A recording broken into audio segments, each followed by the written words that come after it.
Please rise for the Pledge of Allegiance. Councilmember Bukowski, if you can lead the audience.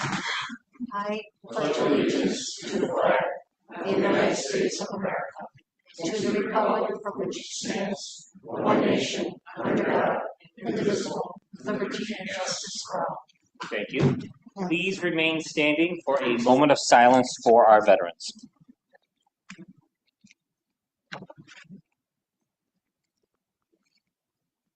And for the invocation tonight, we have Deputy Town Supervisor and Reverend Rick Maisano. Thank you, Supervisor. Let's all look to the Lord in prayer. Father, as we stand before you today, we want to thank you, Father, for all the goodness and mercy you showed to us as individuals and as a nation. We ask, Father God, your blessing upon this meeting, upon each and every elected official, and Father, for every person that's here, all the residents that are here, to voice their opinion, whether good or bad, Father. Lord, we need your hand in our lives, and we need your grace and mercy. Bless us, we pray, for we ask it in your name. Amen. Amen. Thank you all. You may be seated.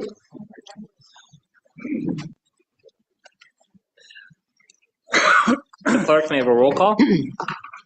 Councilmember Barbara Bukowski. Here. Councilmember Diane Benchkowski. Here.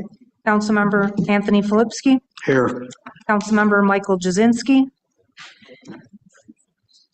is at this point excused or will be late.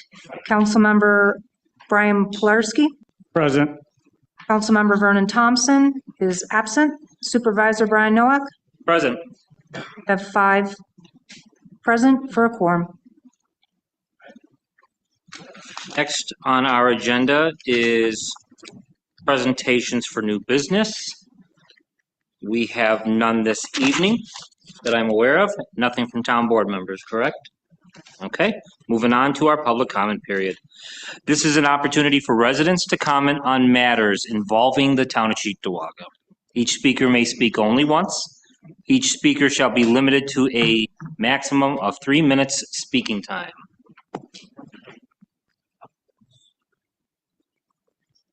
So as the supervisor's grabbing this list, last meeting I said that there was at least one member on the board during the hovercraft purchase. I stand corrected on that. I was incorrect. There was 0 board members sitting up here on the town board at that time. So for being incorrect, I do apologize to the audience. Okay, we have 3 speakers this evening. First up is, we have Doug.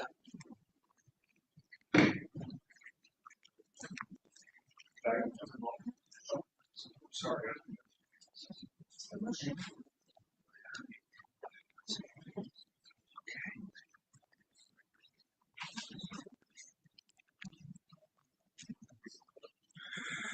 Good evening, Town Board. I've been a resident of this town for over 60 years, and I'm here today to follow up on what I think was one of the most irresponsible and idiotic decisions ever made in this town. I originally complained to the town and was told by numerous sources that it was the supervisor's direct order to pull the plugs at the bottom of all garbage trucks in the town of Cheektowaga. The mess and the stink spread across our town streets is unmeasurable. After complaints to town sanitation, Department of Health, the DEC, and the supervisor's office, the plugs have been replaced. I guess I should say thank you. It is my opinion and theirs that fines and/or charges should be filed, as this has caused environmental harm and health issues on the streets of Cheektowaga. Who knows what's been dumped on our streets? Medicines, chemicals, pet or human waste, or as shown in the pictures that I gave to you, well over 10 gallons of paint, which stretches over a quarter mile down my street and into the next subdivision, dumping paint in front of over a dozen houses. Kids play on these streets. People walk on these streets. I am not a social media person, but since posting this issue online, I've received over 100 support responses from residents. So, all the agencies I contacted and mentioned have directed me to ask you, and the residents of this town want to know, when will our streets be cleaned? I can speak to that as far as the directive coming from me, it did. Just so you hear that right from me, looking at you. I did talk to our sanitation department about getting the plugs in. Those are going back in. As far as cleaning the streets, I don't have to talk to our highway superintendent and work with the street sweepers and other folks to get a schedule on some of the worst streets to get those done first and some of the other ones that have been affected. So it will be done. Working with the highway superintendent, I'll make every effort to get as many done as possible. Okay, and the environmental committee meets tomorrow, so maybe this can be discussed with them as well. The environmental advisory committee Yes.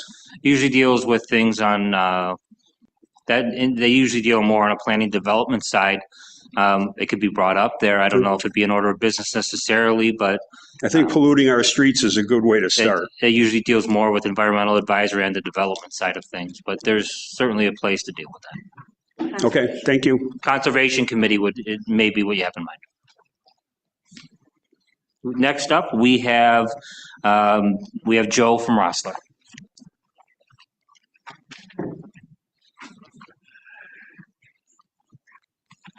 I was here at the last council meeting, bring up my gripe about, I call the Cheektowaga police, about the neighbor next door with his loud exhaust at 4:45 in the morning. He must start early or something because he's usually home by 12, 1 o'clock the latest.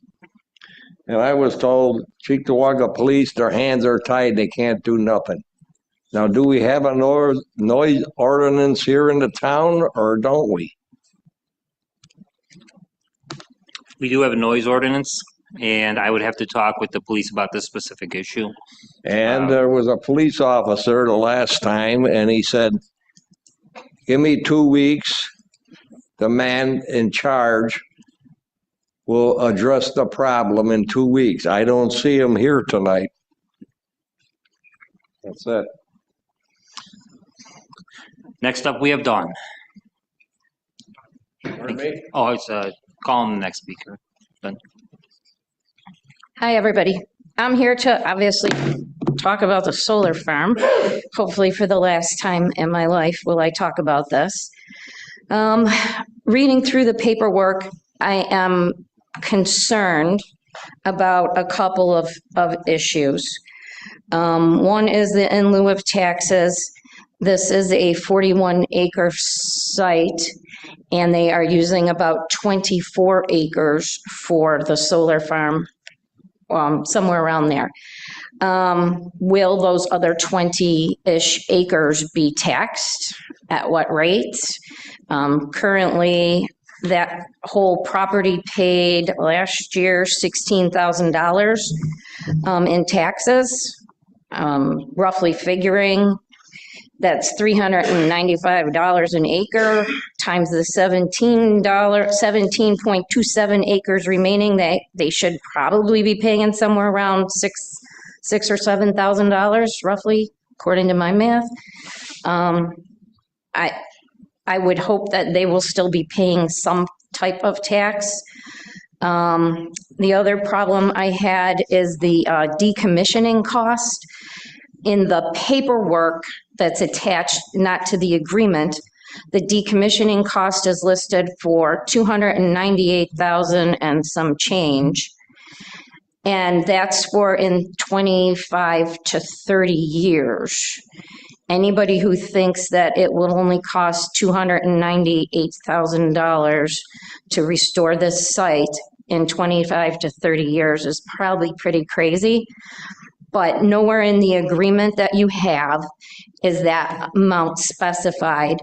Nowhere in the agreement is that amount listed as to who's going to be in charge of that. Is that the BFI company or whatever they're called, and or is it the solar farm company, or is it the town? Hopefully it's the town. It'll be in the town's name, and that because I'm terribly afraid that at some point, the solar farm is going to go away. The people who own that are just going to say, heck, we ain't doing nothing. And the town of Cheektowaga is going to be left with another full road on their hands. Hopefully I'll be dead and gone but when that happens, but I certainly don't want that for my children or your children. And also in the paperwork, it says that there are going to be reports on annual maintenance emergency response plan. The paperwork does not specify, will that be available? Will that be provided to the town? And if so, is the town going to put it up on their webpage for us so we can monitor it ourselves? Other than that, the other thing is that I did see that property owners will be getting, if they so choose, to put in a fence. The fence that they wish to put, no fence is going to block your view of that solar farm. Know that. No fence during the time when there are no trees with leaves on is going to block that from our backyards. No, it can't be high enough. We can't build a fence high enough on our property to do that. So, and I'm not a fan that that money is coming from the town's portion and not from the solar company's portion. So that's my piece. Thank you.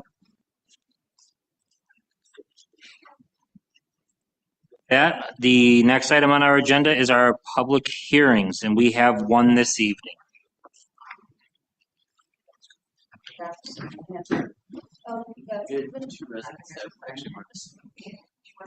Yes. Brian, I'm sorry. I forgot to sign. I'm sorry. Okay, thank you.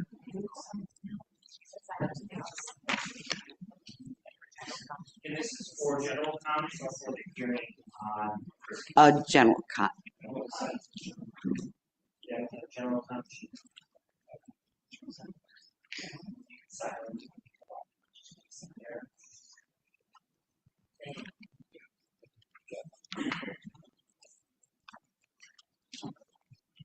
Here we go. Good afternoon. My name is Deborah Kazmarek, and I live on Fawn Court off of Raleigh Road. And there is a home on the very corner of our street, 3 Fawn Court. It has been a religious home for the last 20 years from the Zion religion. They are totally tax exempt. For requirements, they had to fill out an IRC Section 50, which they did in January every year. There are roughly 2 million registered tax exempts.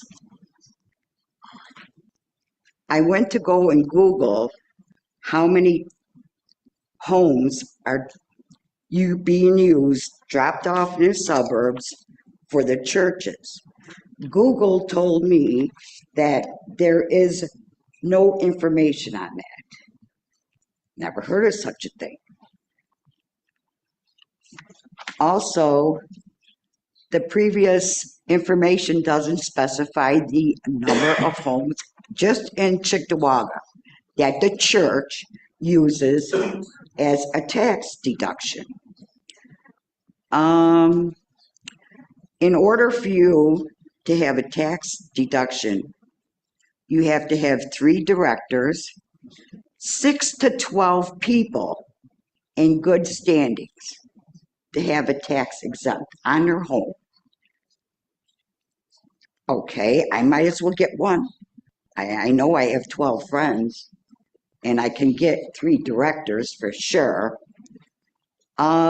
Based on the previous search, it's not possible to determine the exact number of homes in Cheektowaga.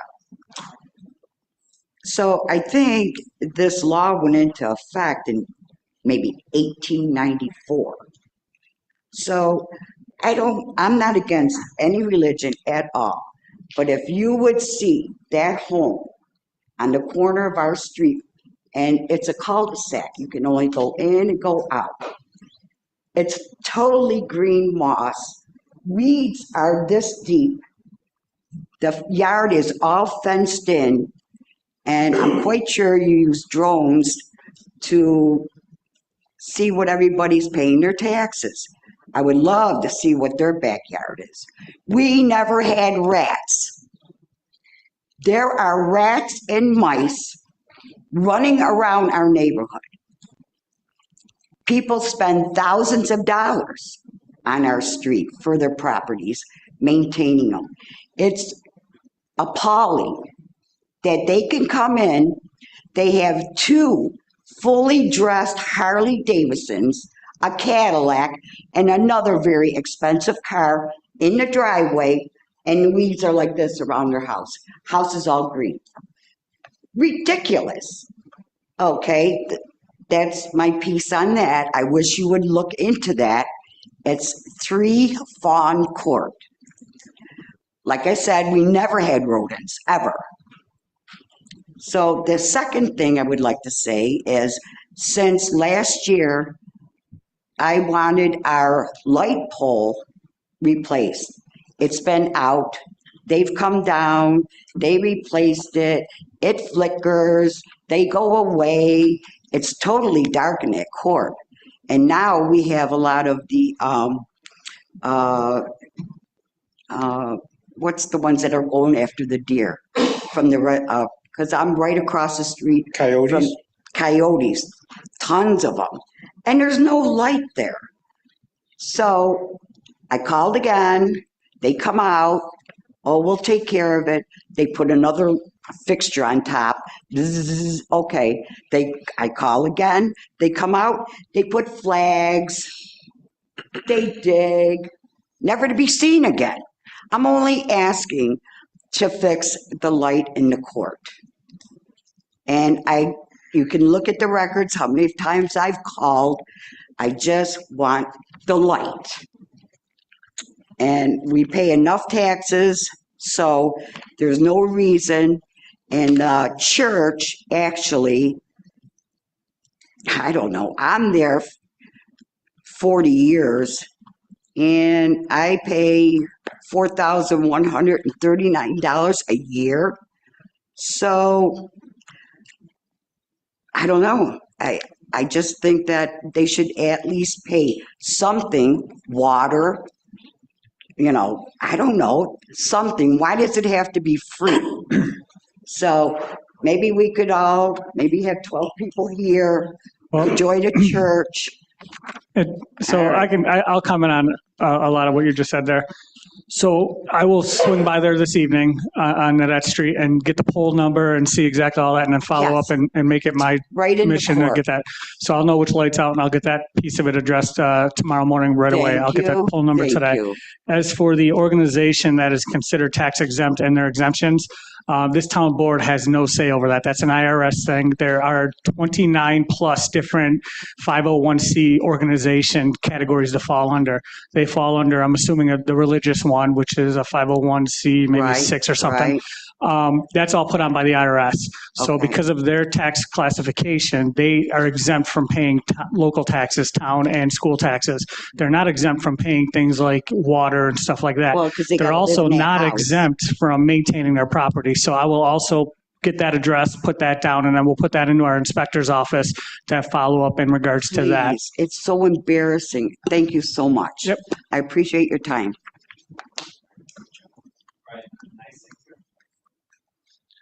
Well, we've taken ownership of all polls now at this Yes. point, so now it falls on the town. So we'll get that addressed I right away. say that because grid's being converted now and NICEAG has already, well, for the most part, been done. And I know 100% we own those, no doubt. So that one should be easier to do. Our last speaker for general comment, Eric, if you'd like to approach. All right, thank you very much. I'm stopping in this evening to complain about the house where I live at. It's a tree that's on the street side. I have photos here. This tree is so large and it's tore up the sidewalk. And I called the town last week, the 17th, and they got shifted around to this department, that department, and they said someone would call me back, and I'm still waiting for that call. But The trees tore up the sidewalk and they tell me I gotta fix it. I didn't plant this tree. It's a big, humongous tree that's tore up the sidewalk and it needs to be trimmed because it's over a period of time, branches have consistently fallen from the tree. And sometimes I park my car there on the street and I'm concerned that one of these branches could fall on my car and damage my car as well. But it's completely tore up the sidewalk there. It's raised it and cracked it and everything else. And person that I did talk to tell me that I'm responsible for it, but they shifted me to another department where they said somebody will call me. And like I said, I still haven't heard back from anyone regarding that at all. Okay. I have photos if you want to see. If you'd like to share the photos with the board, you're free to approach. All I can say to that at this moment is I will take them. Yes, sir. Thank you. All I could say is we see you, we hear you. The town board has got to discuss the issue you're having, the kind of issue you're having with a number of different properties, and address those particular properties and what we're going to do going forward. So we've got your address and your particular issue, and when we discuss how to deal with the handful of tree issues that I'm personally aware of and the others we have in the backlog, we can give you an update on that at that point. Any other council members want to speak to that? So I don't know if I have my phone number on there or not as well, but So you gave him your address? I gave my address. I do not have a phone number or an email, so if you'd like to approach and share either and or both, that would be great.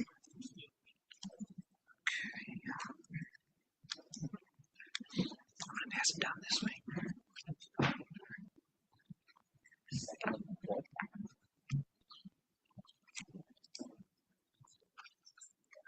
That should. Okay. That should be just fine.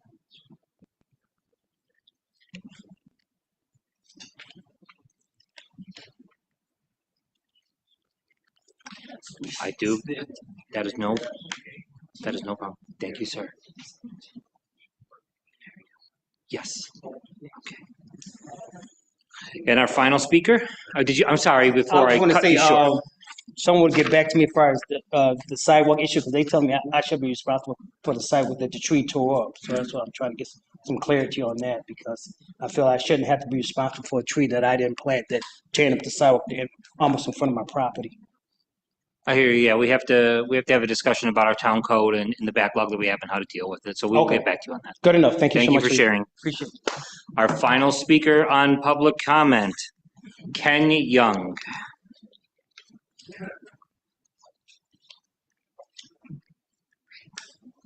Thank you. Hello, board members.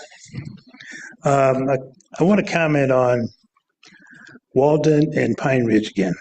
Okay, yesterday I was by there, and it seems like the police and housing has cleaned that corner up somewhat. Yesterday I was there, and they had some bins there, and the guy in the wheelchair was there. And I sat there for a minute and I watched him. He was in the street, just off the curb in the wheelchair. Because I tried to make a right-hand turn, I couldn't make the turn. So I called the police, and I stayed there for about 10 minutes. And I watched him, I observed him, and there was a notice on the door. He tore that off. He was drinking something. He poured whatever he's drinking all over the sign. And he had a bunch of junk on the sidewalk again. Okay, so I don't know if they taken him away or what, but I haven't seen him today. I went by there just now coming here. It's clean again. The garbage cans are out. He's not there, and that's a good thing. So I want to commend the board and the police and housing for taking care of that. I really appreciate that. Okay, my other issue is on my street for the last week or so, there's been a bus and a box van parked near the corner of Pine Ridge and Victoria. And I called the police yesterday on it. And they came over, they marked it. They marked the tires. So, and that was around 5 o'clock yesterday. So they're still sitting there. My problem is, okay, maybe the police have to do that. Maybe they got to mark them and leave them sit for 24 hours. But what about the the homeowner who has to come out of the driveway, and that vehicle's, one's on one side of her driveway, one's on the other side of the driveway. When they come out of the driveway, they can't see either way. You know, they got to creep out. If a car comes, they're gonna get hit.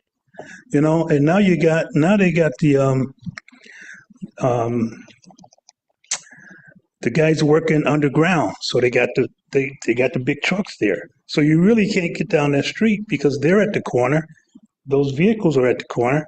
You can't get by the street now. If an emergency happened there, what's going to happen? They can't get down there. They got to go around. You know, but if they don't know that, well, now they got to back up and everything else.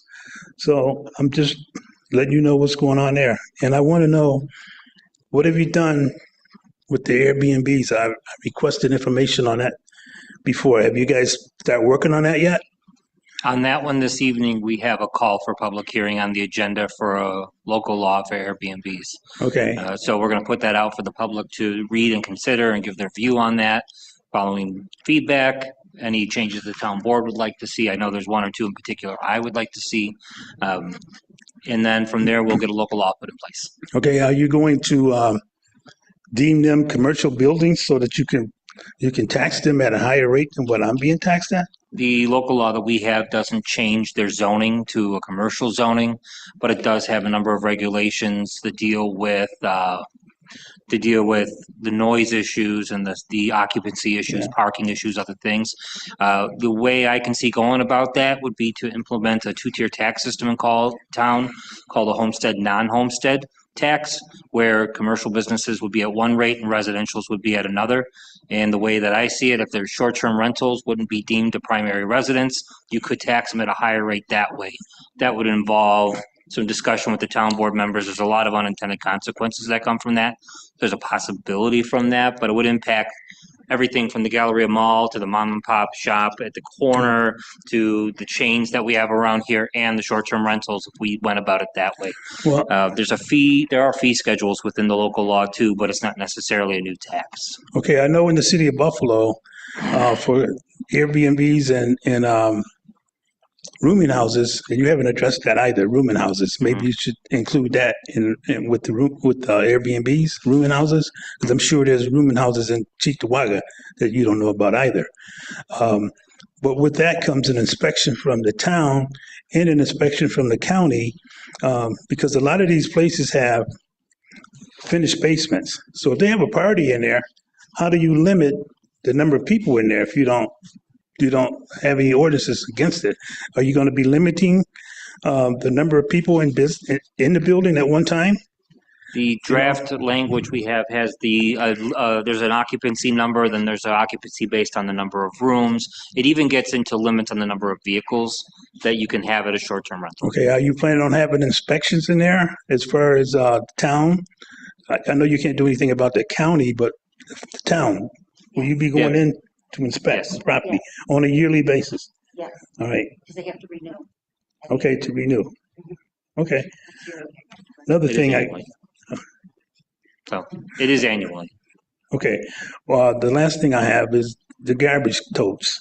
There seems to be a lot of people just, including the Airbnb across the street from me, they leave the garbage totes out. All right, nobody's accounting for that, you know. There's nothing to pay as in the way of a fine, you know, for them to do that. They leave them out my garbage is on Wednesday. Across the street, they leave it out the whole weekend, you know. Nobody says anything. So again, City of Buffalo, I have property there. I got a $75 fine for leaving it sit too long, which it wasn't my fault. The tenants should have moved it. They didn't. Doesn't matter. You still get a ticket.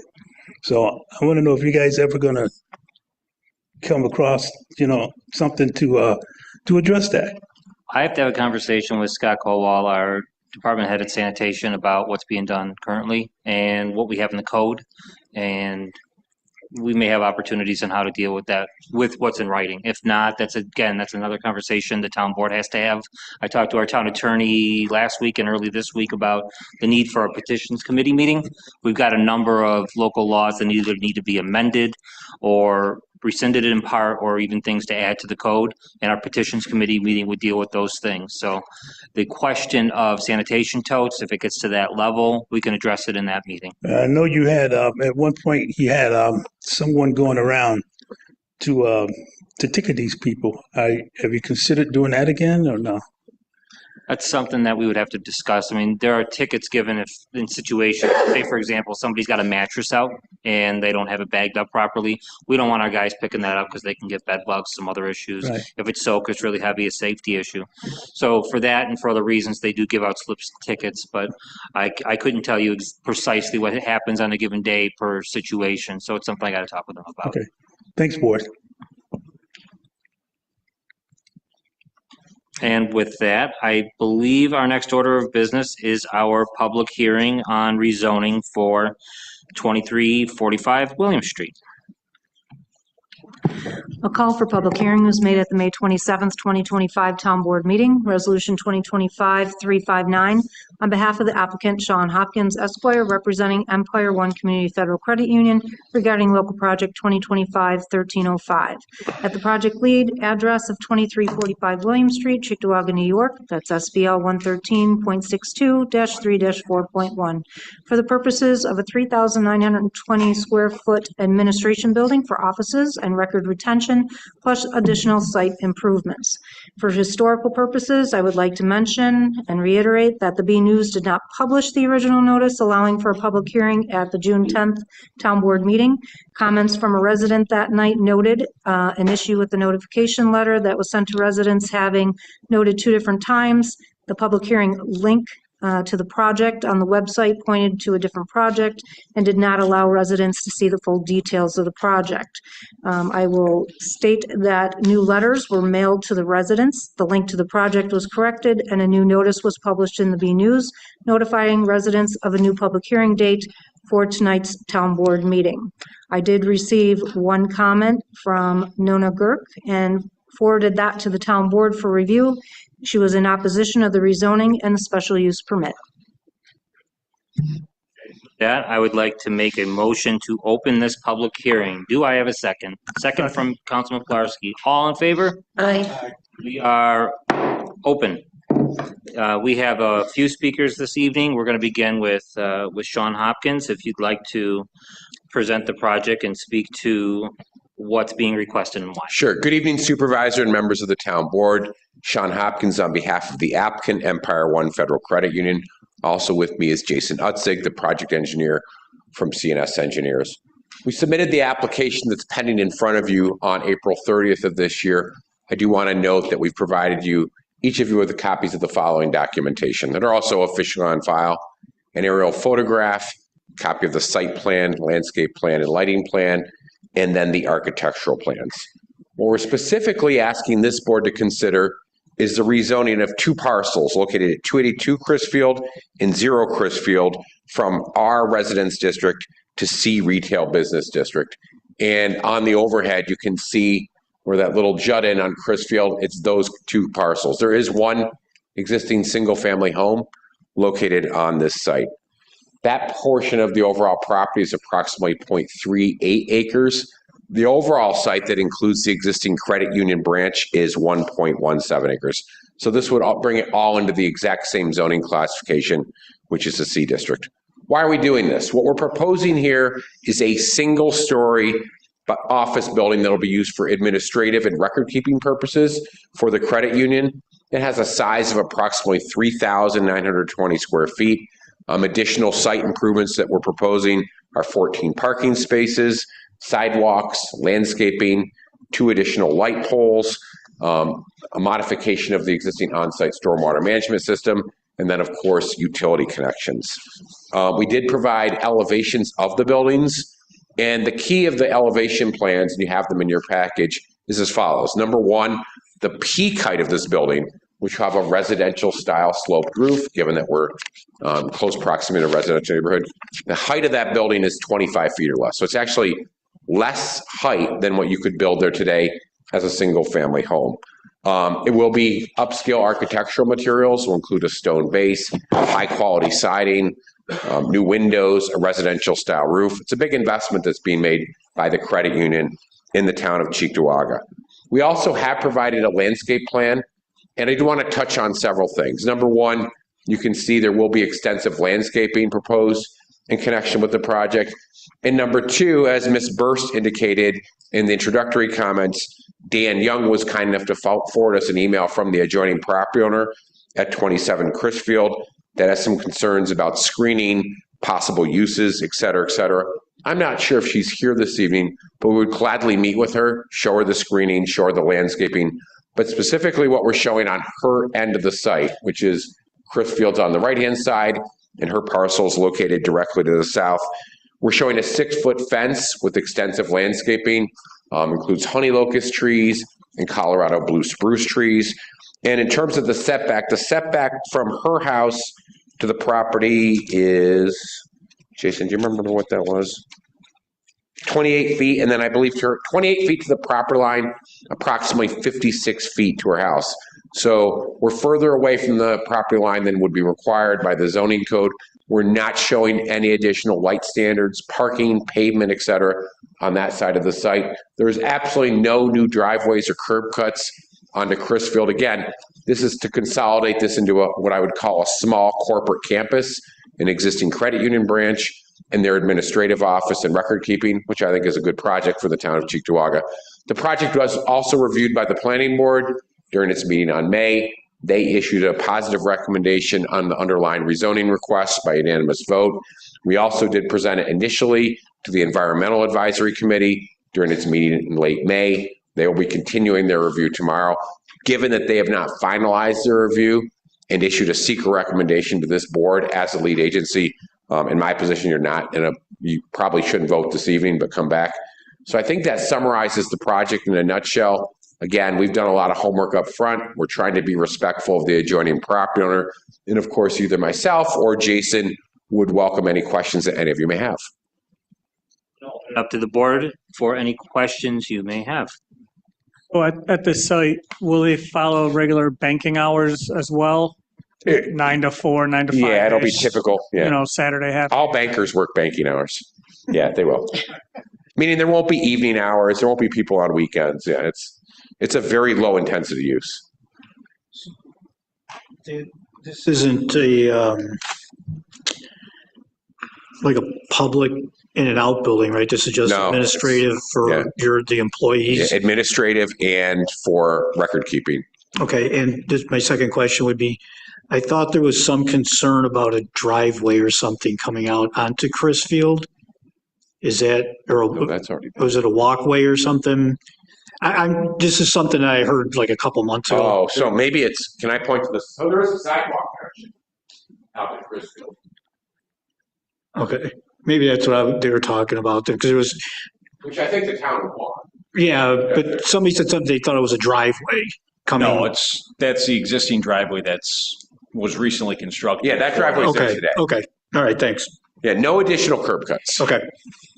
Just a comment and a question. When I visited the site personally, there are some existing trees right around the dumpster. Okay. And there's a height difference to where if somebody, even before this building being built, if somebody tried to drive from Harlem Road over that parcel to get to Chrisfield, they wouldn't be able to do that at the moment. And the building would make that even more difficult to happen. But I just want to reiterate on the lighting side of things that the plan for lighting standards is to basically light this up like a residential property. Yeah. We're not talking about putting 20-foot poles No. up, nothing like what's in the parking lot of Empire One. Kim, can you pull the lighting plan? It would be probably the next drawing. There you go. Jason, we're showing 2 additional lights here. Yeah. And here and here. So no lighting on the south side, and then it will be decorative residential lighting level. Yeah. The 2 new proposed poles are going to be the same height as the current ones that are there, or 15-foot mounting height. And those are LED dark sky. Okay, so that would be lighting to make it safe for the staff on the property, but it would not bleed over to the residentials to the south. No, so these are the actual lighting level increments measured in foot candles. As you can see, nothing going anywhere close to the south. Okay. No wall packs around the building? There'll be wall packs on the front of the building. I believe Jason said what this is doing. That's really the back of the building. The front is facing the parking lot, but there's a wall pack right above that man door where you just see those smaller circles that Sean just pointed to. Very low level lighting, just minimum security lighting. Comments from council members? Okay, hearing none. If there's anything else you'd like to share, feel free to take a moment now. Otherwise, we're going to move to members of the public. Thank you. Okay, we do have one person signed up for this public hearing, and that would be Melissa Golan.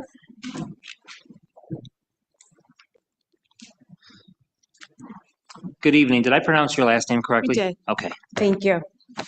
So there was a little more detail provided this evening, but based on the documents that were online, there's a void in clarity and detail on this proposed project. First, the call for a public hearing at 2345 William is misleading. Only in the secret referral that Dan wrote did it state that 2345 William is the lead parcel. Using the 2345 William address did not clearly demonstrate this is a second construction project and is what to be future acquired parcels. The project is really for addresses on Chrisfield and contiguous to 2345. And the way it stands today, the way that the project was proposed confused neighbors and residents. I, having the chance to view the 12 documents, including the multiple architectural drawings, could not find the full breadth of this project articulated anywhere. The presentation of the project scope whispers a veiled segmentation by omission. Starting with the zoning referral and county response documents, one has an incomplete proposed use, and the other has text alignment, so it appears as if this text is struck through. So a person going to look at those documents, you know, there's 12 documents online, you start clicking in, you don't see a full project description, another looks like the project has a strike through. So I think it was alignment issues, but the average person's like, oh, that's not really part of the proposal. But, and you might counter in saying that there's drawings to reference, but downloading 2 zip files with multiple large PDFs and dissecting confusing architectural drawings with overlapping circles is not clear or digestible to most. For those neighbors who tried to look at the link and learn more about the project, some did so the first time because the public hearing was announced. They saw the incorrect attachments. They stopped and they never went back. Some thought that this was previously missed procedural steps related to the work of the ongoing construction at the actual 2345 William. That was part of the 2024 construction, and site work from the 2024 construction is actually included on all the documents. So where are they looking to actually find? Because the proposal for the new structure is a nondescript rectangle and isn't even visible on most of the schematics because of all the circles and the overlays. Or some thought that it was related to all the landscaping and site work over the past few weeks as a part of completing the 2024 project. So the complex compilation of all these attachments and lack of direct clarity leads to a perception of apathy that no one else is here. But the residents are asked to offer feedback based on facts, not emotion at these hearings. But the facts aren't clear, and you have to spend hours digging to get the facts to what you're asked to respond to. If the credit union and its representatives wanted to be transparent to the community partners, an accurate project description and scope would have been articulated. There is a presumed acquisition of 282 Chrisfield. There's a demolition of an existing structure. There's rezoning of parcels on Chrisfield to combine them with the lead parcel. There's a construction of a second commercial structure on the Chrisfield portion as part of the larger site footprint. Then fully describe what this construction entails, more than the square footage. Today, Mr. Hopkins articulated that it's a 1-story building.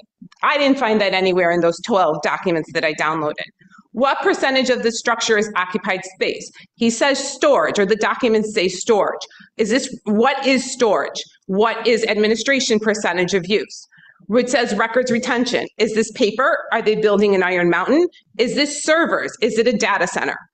How many people will work there? Are these net new employees, or are they relocating from the existing structure at 2345? Currently, employee vehicles are Tetrised when you go by the site, and they're bumper to bumper. Does this revised site plan hold enough spaces to allow vehicles and match the staffing levels, or will there be landing up parking on the streets? Even the site plans that were submitted are limited. The lay plan shows an aerial view with fixture placement. It does not really indicate direction and light pollution cast from these fixtures. For example, there is one fixture on the side of the recently constructed credit union that is a visible nuisance several houses away. I can only imagine the disruption this light causes for contiguous properties.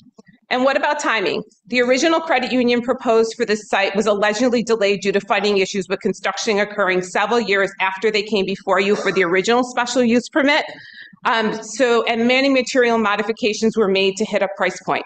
So this is where details matter. Clear facts would provide residents a real opportunity to give you feedback, and as town officials give you a basis for an actual review that may or may not impact residents.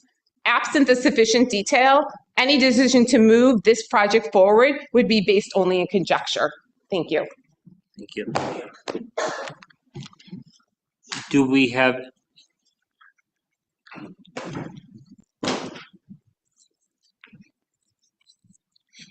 Wally Carriero, 948 Dick Road. My only concern with this project is when I hear the word special use permit. Special use permit was given to Tim Hortons, or Hot Dog Heaven, on Harlem Road, and it created nothing but a problem when it went from Hot Dog Heaven into Tim Hortons. We end up issuing special use permits that go into perpetuity.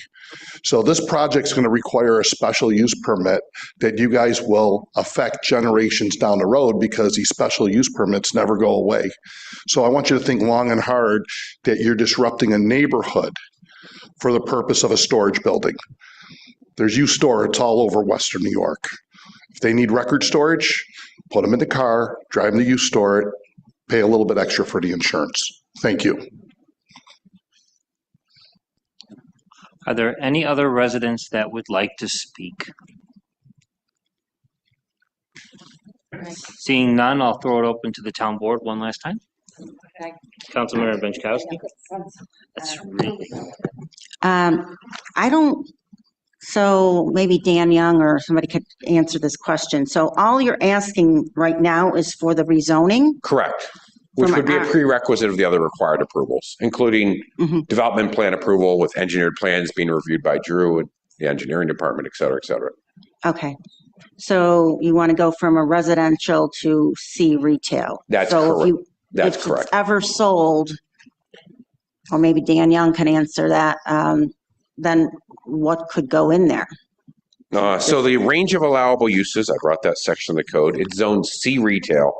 Dan, correct me if I'm wrong, pursuant to section 260-31A of the zoning code, the following are allowed: any use permitted in the NS district, and the following uses if they're enclosed: retail sales, shoe repair, laundromat, dry cleaning, hotel or motel, full service restaurant without the sale of alcohol, dog grooming, medical facility, and amusement/recreational enterprise, banks, and there's some other uses allowed by special use permit, including a beverage container redemption store, etc.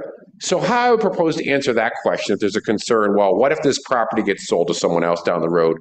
With the review and input of the town attorney's office, we would certainly be willing to comply with the zoning condition that would limit the range of uses in the future, meaning this is what we're proposing. I think that would be good if there was something in there that limits, if it's ever sold the property, then the new owner would have to reapply for. And you've done that in the past on other projects. I think so. You have. Yeah. I've been involved with some of them. But I think that would make me, I don't know if the residents would be more comfortable with it, but I have no problem with administrative offices and storage. I'd rather have that than a neighbor that lives there 24/7, blaring music or whatever. Right. But some of those other businesses, I don't think would fit on that. I agree. I mean, a hotel or a motel there makes no sense. Something that Or involves laundromat. amusement area, right? I agree. Or store. Yeah, we'd be fine without a retail store. Yeah, I think we can work that out. Good. The other thing I do want to respond to is, and I'm sorry, Melissa, I don't know who you represent, you say? I'm a resident. Oh, you live on the street? I didn't know. Okay. I know you're an attorney. That's why. So in terms of Melissa's comments, we did provide a very thorough application, in my opinion. And Jason and I take pride in our applications. But given the fact we're not asking for a decision this evening, what I'd like to do is, if Melissa's okay with it, let's meet with you. I will email her copies of all the project documentation. And we're more than willing to meet with the adjoining property owners on site at anyone's office. Again, because you're not voting tonight. I think you know from the past, I do make an effort to meet with neighbors and solicit their input. So rest assured, we'll do that. And any information that Melissa wants, and she did have a couple questions that warrant some clarification, we'll follow up on that. Board members, do you have any other questions, Councilmember? Thank you. No. And again, we're not asking for a decision this evening. Just want to make that clear. We're all set? Is Thank the you. board going to leave the hearing open or close the hearing? Recommend keeping it open. Doesn't hurt to keep it open and have residents still weigh in on it. I'm fine with that, just so we know that everyone will have the opportunity to comment if they want to. So could we leave it open until your next meeting? Till the next meeting. Mhm. Okay.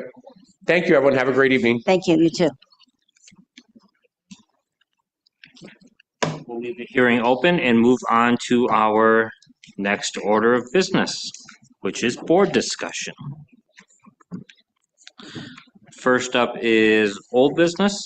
Do we have any old business that council members would like to speak about? Councilmember Benchkowski. I know that last meeting, it was brought to our attention that we shouldn't require residents to sign their name. And, I don't know if we can do a different way. I think Councilmember Pilarski said maybe numbers, but, or have them raise their hand and you can call on them that way. I think if we're talking about the question. Oh, maybe you weren't here then. Yeah. that's I right. did have a chance to review the last board. Oh, okay. Yes, that's right. Yeah, if we're talking about the question of requirement, I think we can request, and if somebody says, and requesting for the purpose of an ability to get a phone number or an email. I agree. And the ability to contact them, just like we were talking about the tree issue that was brought up earlier with the sidewalk. I think there's a benefit to requesting it, but I do too. I fully agree in terms of the law. If somebody says, give me the podium for 3 minutes, what's your name? If the response is, none of your business, I'm not providing it, we say, have 3 minutes. And if they choose not to provide this information, that is a choice of theirs. And if they don't want us to follow up with them, absolutely fine. But for those, I think we should keep the sheet as it is, as for those that would like to speak. And if somebody puts number 15, for example, or they just put John on the sheet, and that's not their first name, and I call John, and somebody presents themselves and speaks about issues involving the town of Cheektowaga, as far as I understand the law, absolutely fine. Other council members on that? Yeah, I just don't want anybody to feel uncomfortable coming in front of the board if their name or address is going to be out there, so. Understood. Just an explanation when you read off, it's public hearing time. Please sign your name if you so choose. If not, at the end, you can raise your hand and we'll call you up. Maybe like a little disclaimer. Or if you'd like a response or something like that. Right, yeah. Give us. Right, if you'd like for us to follow up, because I know that over the years, I've used these sheets to follow up. Yeah, I'm sure. On an issue. I have I'm sure too. you have as well. Yeah, and I think it is good, but if somebody had mentioned this, it's really not proper to do that. I don't want to invade anyone's privacy. And we have folks that'll come up, of course, that if they don't sign the sheet, we know who they are, you know?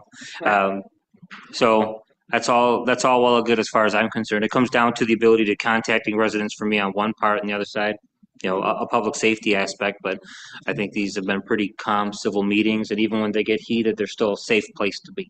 So that second part is minor compared to the ability to reach out to our residents after the fact. Brian, can I make a comment on that real quick? Mr. Young. Hi, good evening, board members. Dan Young. To Mr. Hopkins' point earlier, that was correct related to the zoning. Regarding the naming and the management of that, if you were to number the sign-in sheet, and then I would assume to put a check mark box to make the name part of the public record or not part of the public record. That way you can call off number 1, number 2, number 3, and then each individual can come up and identify themselves as they wish. I appreciate that. And I would imagine there's different types of comment periods, public hearings, whatnot. I would imagine the law all goes toward privacy and free speech without having to provide a name, email, phone number, address. But that's probably something we should look into in the course of doing this, is like, if we did a blanket policy, can we? Are there certain requirements under let's say, state seeker? Do we have to collect contact information for public comment? So I think it's worth looking into that to make sure that we don't go swing the pendulum too far the other way. And it might be different for a public hearing. Right. I don't have an issue going that direction. We just Yeah, have we to make might- sure we don't do something that we have to undo later on. So, thanks, Dan. All right. If there's no other old business, we have new business on the agenda, and I had a few items for that, but we'll go to board members first, and then I can take up mine. Any new business? Councilmember Benchkowski? Just quickly talk about the proposal about the assessor services through the county. Oh, sure. You had sent us the proposal, and I think that over $900,000 for the county to provide the assessment services is outrageous, and they still want us to keep our whole department and provide a car and the Board of Assessment review.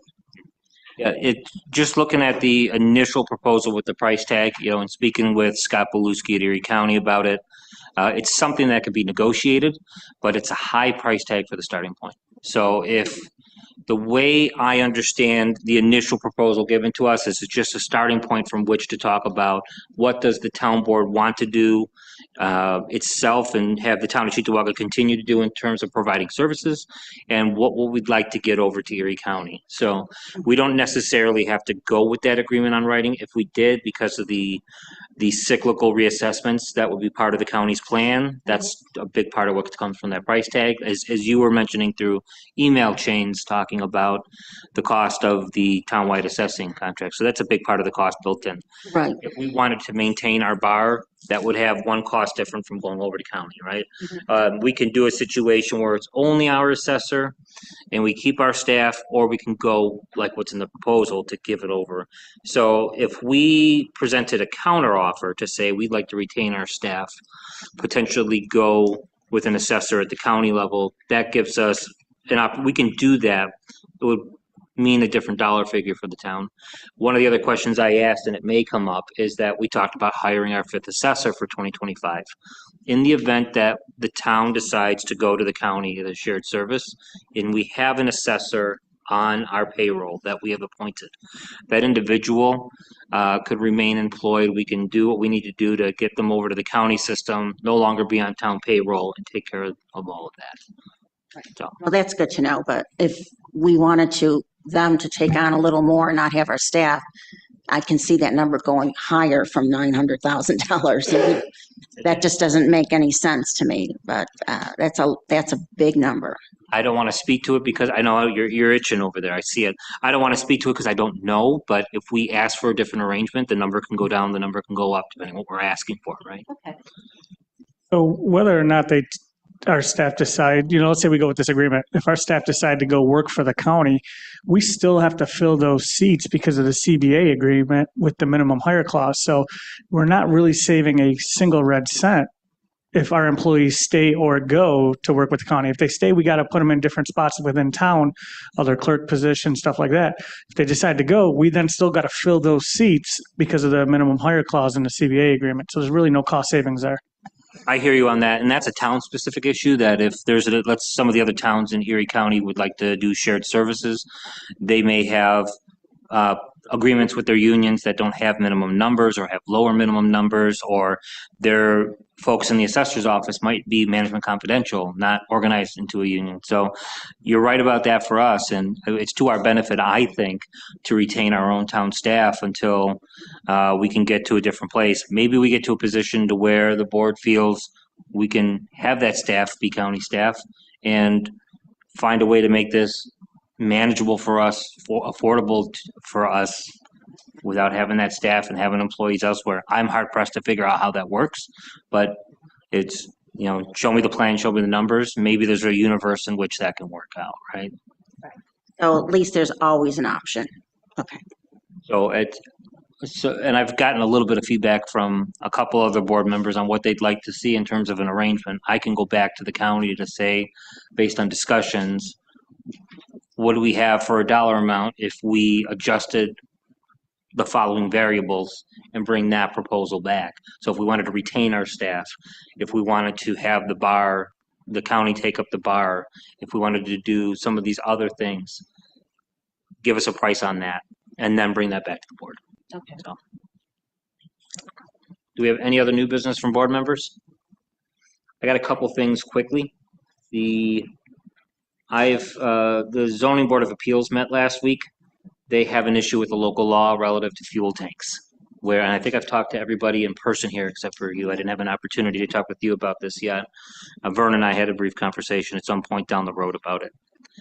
Right now, we have town code that requires fuel tanks to be built underground. And we have had a couple folks come to our ZBA looking for variances to build fuel tanks above ground. Now, this can be done safely. The town has done it on its own property, as some of the board members have been able to see in person and may remember from prior meetings. Basically, the situation we're in at the moment is we have a town code that folks are seeking variances on so they can build these tanks above ground. The zoning board has said that they're looking to the town board to deal with that code before they deal with these issues. So I've talked to town Fowler briefly about this. There were meetings prior. I just want to make sure that that's on everybody's radar, that we really got to get moving on taking care of that. Another reason for a petitions committee meeting. When reviewing the last meeting, the language on tabling and postponing items, I was able to follow that, but on how tabling was being used versus postponing. Councilmember Benchkowski and I had a conversation earlier today talking about the need to revamp our April 1994 board rules and to maybe put into writing, not maybe, certainly put into writing, the changes we would like on using tabling and using postponing to make sure that future boards, when all of us go on to bigger, better things, and our successors know that this is why something is tabled. We need 4 votes for postponement and all of that. So I'd be happy to spearhead with Councilmember Benchkowski some draft language to get into a resolution to update that April 1994 item, because there's other aspects to our board rules that can use a little bit of an update. I was 7 years old when those were drafted, so maybe it's time to update those, right? The last thing I have. So you'll be around for bigger and better things. I'm not going to be. I take care of myself, take the pills every day, right? Last thing I have is WQIP. We got an email last week, and there have been some follow-up on that email about our grant writer, Bernie Rotella, and a few other folks in town working to secure some grant funds for some really expensive infrastructure work. And as all of you well know, we're seeking right now a grant that would be up to the amount of $10 million. And as you guys well know, every time we seek a grant, they say there's a match. So the match on this would be $2 million. We've got about 5 weeks from today, roughly 5 weeks, to complete our application, get it in, and be ready to go.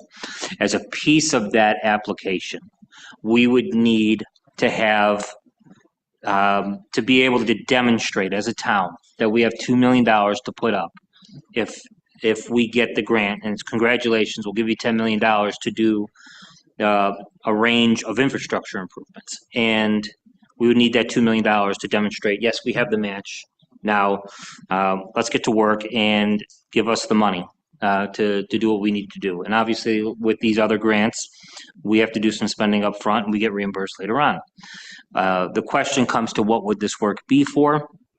We have a few things going on. There is the lateral pilot project that is happening in it's kind of the town park neighborhood. And we have 5 different mini systems there. 2 of them have been funded, 3 of them still need funding. Part of this $10 million would fund the rest of that lateral pilot project. It's something we have to do under DEC consent order. And we already have a sense of what that will cost, the materials we need, all of those kind of things.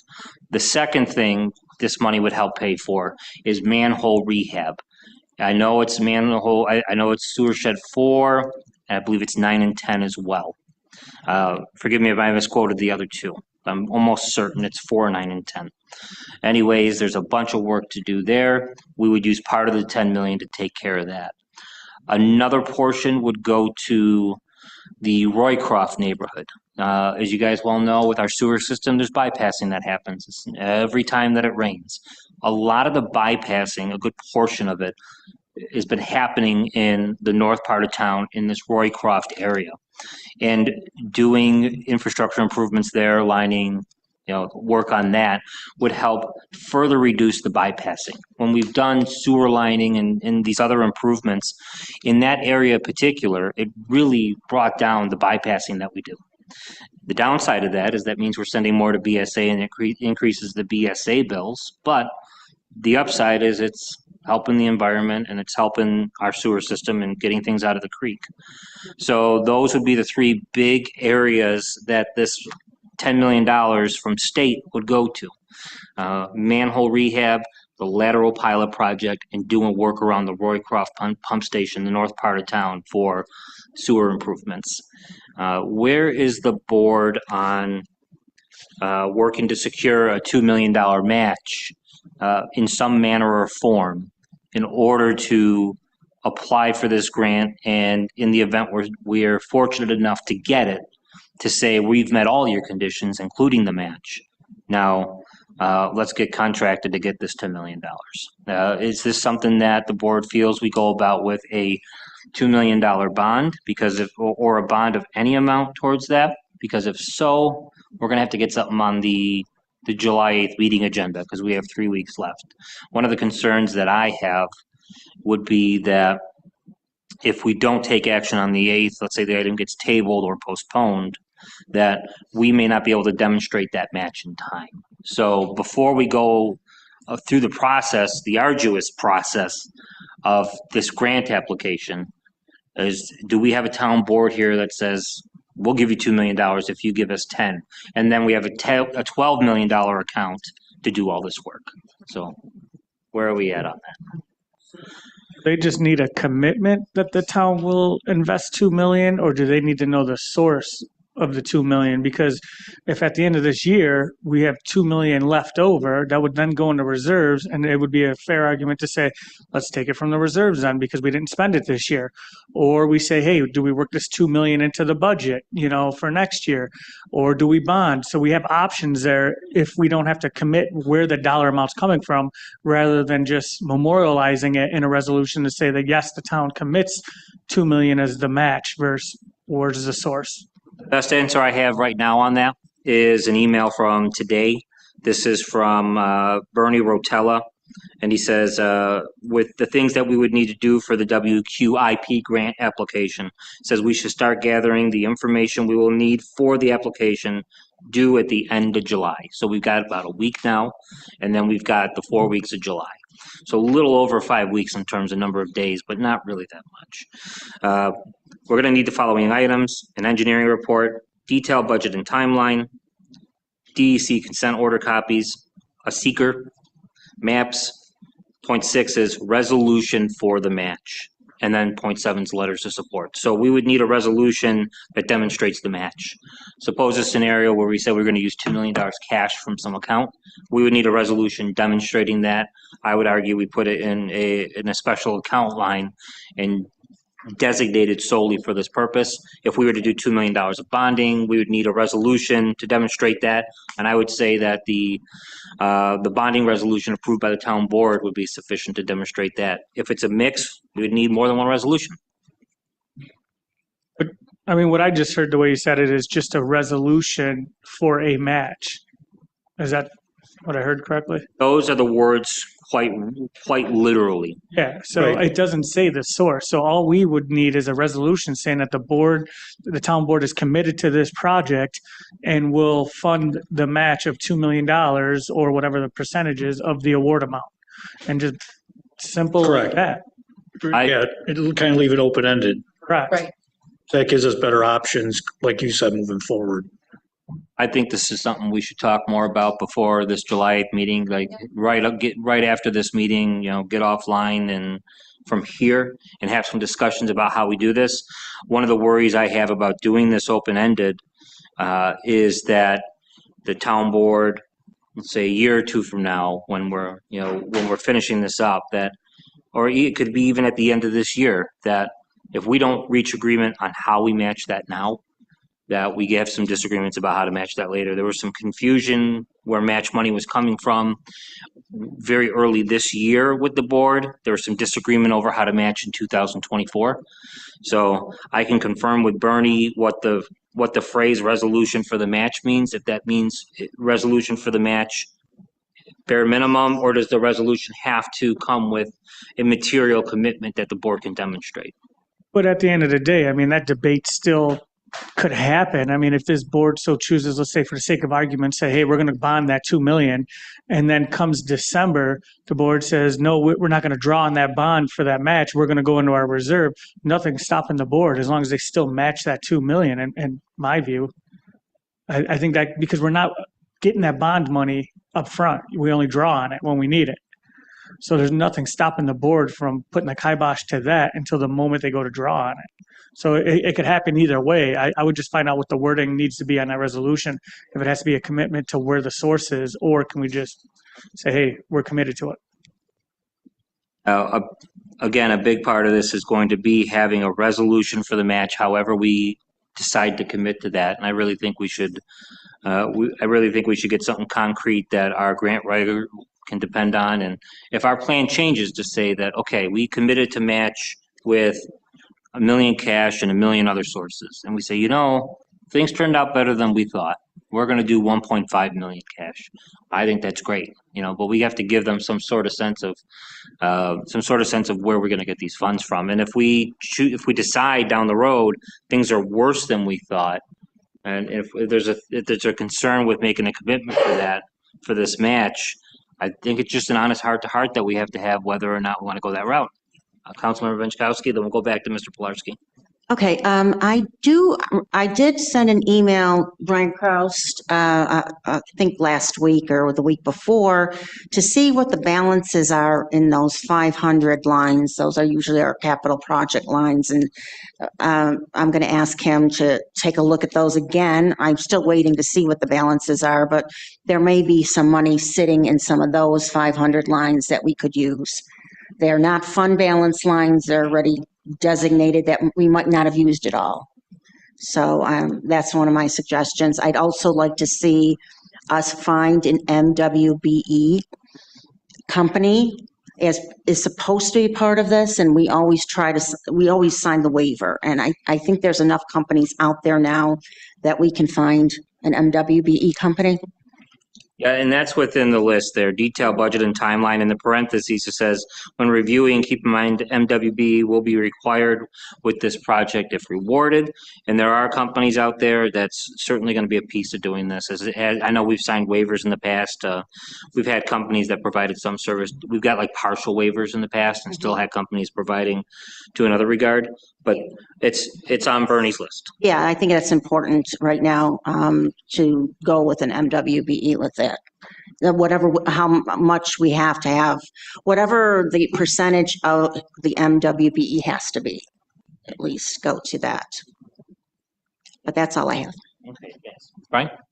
Kind of piggybacking off what Diane was just saying too is, we can piecemeal it together as well. If we're able to draw 400,000, 500,000 out of the capital account that we already have, if we're able to use CDBG funds as a match, because it's in a certain community and neighborhood, do we have another grant that might be coming up the pipeline that we can use as a match? So what are the restrictions on the match? Because it may say, hey, you can't use any federal or state dollars, but it may not say that. So we may be able to draw on that as well to kind of skin the cat a different way. I'm all about solving the problem any way we have to as a board that we all agree on consensus. Simplest way is to say, hey, we'll go all cash or we'll go all bond. But if we piece this together through 2-3 different accounts and we keep that money set aside as we need to, or do transfers as necessary to make the communication of this match as simple as possible. It could take a little while to where we're getting the money back and we're starting to draw down on that. So we need to make sure we do this in a way that's simple to understand for future boards to say, okay, I see the paper trail where this came from. I understand how this works. Any other board members on that one? Are you done with the new business? Because I do have. Those are the last items I have. If you've got anything for new business, the floor is yours. While we're talking about this grant money, I still wanted to talk about the CHIPS Pave New York, over $1 million we're getting for this year, and it's already June. And I think if we don't use it, we lose it. So have you talked to the highway superintendent about what the plan is? We talked a little bit. Rick, would you like to approach to talk about what you're working on already? I know we have some sewer receiver work being done. We have some patchwork being done, but he could talk in more detail about exactly what's going on at highway. We still haven't got the official letter yet. Okay. For the money to be used. So until it hits us, I can't put a plan out there, but we are putting stuff together. Most of it's patch and repair work. Remember, we got 700 streets. We're trying some new products this year to give longevity to our streets. We're going to be demonstrating one this Thursday. It'll be Countryside and Roycroft. So once we finish up Thursdays, you can check it out, see what you think, but it should give us a 5 to 7 year lifespan at a quarter the cost of paving. Oh, well, that would be great. Okay. And you could use that CHIPS funding for that? Yes. Perfect. I just don't want to lose that money because I think this is the most we've This done. highway school. I mean, we network, we talk, we see what everybody else is doing. Instead of reinventing the wheel, they're coming up with new products every day. Mm-hmm. They're demonstrating them on site for us, and these are things we're looking at doing. So it's Love it. we're really trying to make this work. Wonderful. Be doing Countryside and these are streets that paved 10 years ago. They're cracking, and if we don't take care of them now, they're going to get to the point where it's going to be a mill and fill, and then the price tag goes up. And then you let it go any longer, then it's full depth road construction. Now we're getting into some serious money. But we've only got $1 million to play with right now, and it doesn't go far. These two projects will be approximately $40,000. And if you pave it, you look at the size of these projects, it's a lot of money. So this is something new, and we're just doing one south, one north. 40,000, 2 streets. That's not bad, though. No, it isn't bad. So you could do more streets then. We'd like to, yep. But I mean, biggest thing is the streets, there's probably 30% of the streets that this would apply to. Mm-hmm. You know, the crack sealing takes care of the newer ones, like Vern Lane we crack sealed. It was paved not too long ago. And you'll get your cracks from the frost. We took care of it. That doesn't need a micro seal. We'll save that road for a while. But some of these roads are crumbling. You see the crumble in a road? Well, that's to the point where you can't seal it anymore, and the micro seal doesn't help you. Mm-hmm. It's in that mid-range. So this will save us down the road on a lot of these big projects. We'll be able to back off a little bit. The biggest thing is we lost almost 2 years of it because of the budget problems where we couldn't pave. So this is going to probably make up a little of that slack so we can get back on a regiment of actual paving, because probably 50% of the streets will be to the point where we will have to mill and fill. But this gives us that cushion to get us to that point. Okay. Okay. Great. Thank you, Supervisor. Anything else under new business? Seeing none, hearing none. Next up is our consent agenda announcement. Supervisor, can I just... Councilmember Benchkowski. Sorry to interrupt, but there is a need for me anyway to go into executive session, a short one, for attorney-client privilege. It wouldn't be long. Okay, I'll second that. Okay. So maybe 15, 20 minutes at the most. I'm sorry to the audience. I know we don't like to do this, but I think we need to talk to our attorney first before we vote on some of these issues, so. Okay, so all in favor of entering attorney-client privilege, say aye. Aye. Any opposed? Motion carries. Yes.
Councilman, you good over there?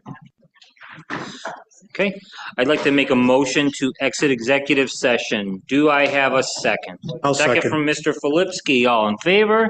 Aye. Any opposed? We are out of executive session. Back into the regular meeting.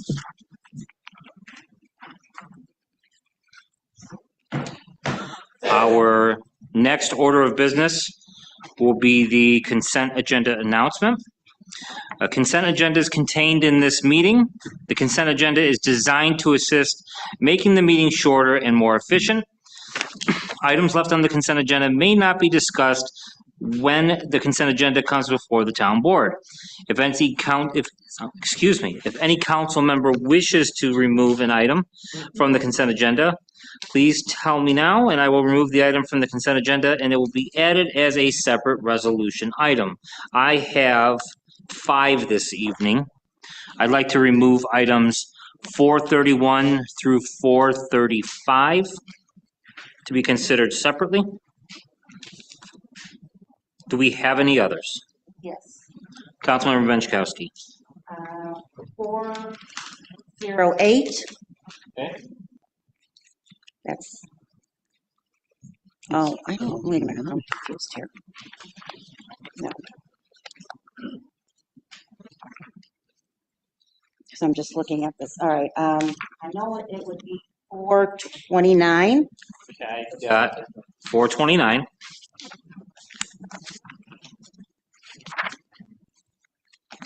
That's it then. She did the other ones. Yes. There was a handful with Councilmember Jazinski as the sponsor, and I asked that all of those be polled so we can consider the sponsors. Any others from council members? May I interrupt, please? Number 409 is related to 408. Yeah, I'm not going and to. should be voted in that order. Yes. I'm not going to pull 408. Oh, you're not? I'm sorry. I thought My you said. mistake, so I'm not. Excuse me. Okay. 408. No, it was my mistake. It was. So there's 429. We're going to do 408 because I was going to Yes. remove my name off of that. 408.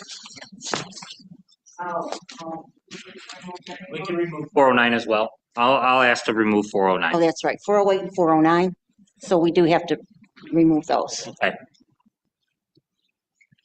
Madam Clerk, would you like me to read the list that I have?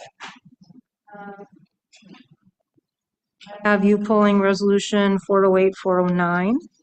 I have 429 from Councilmember Benchkowski. And then I have resolutions 431 through 435 by you. Correct. And we are going to, are those, Supervisor, did you remove them because of Councilmember Jazinski's name, or are you removing them otherwise? There is reason regarding 431 and I believe 435, but Jazinski being movers is the reason on the others. I was going to say, Town Attorney Fowler, if you're in agreement, I believe we can make a blanket adjustment to any resolution with Councilmember Jazinski's name on it because they are just being presented at this time. As long as they have a mover and a second, the resolutions are good. It doesn't matter at this point. I'm fine with a blanket move to revise any place where Councilmember Jasinski's name is to whoever wants to insert. Councilmember Pilarski noted that he would take that space. And then as long as that works for everybody else, I would just recommend procedurally, just vote that that's okay. And for any other reasons were any of those resolutions being pulled, or was it strictly so we could do the housekeeping? 32, for 32, 33, 34, we could put them back on consent if Mr. Pilarski will replace his name. I believe there were reasons related to every other item, 408, 409, the others that were pulled. So to sum it up, we want 408, 409, 429, 431, and 435. Correct. That's what I have. Are we in agreement with that? Oh, yes.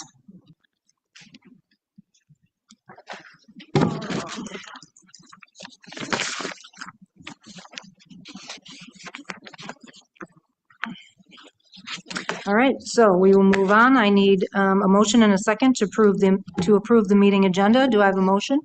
Make that motion. I'll second. Flarsky in a second. I'll second. Member Bukowski, all in favor? Aye. And we do have some items that were still left on the table. Is there a motion to remove any or all items from the table? I'll make that motion. Now second. All items off the table. Starting with resolution 2025-387.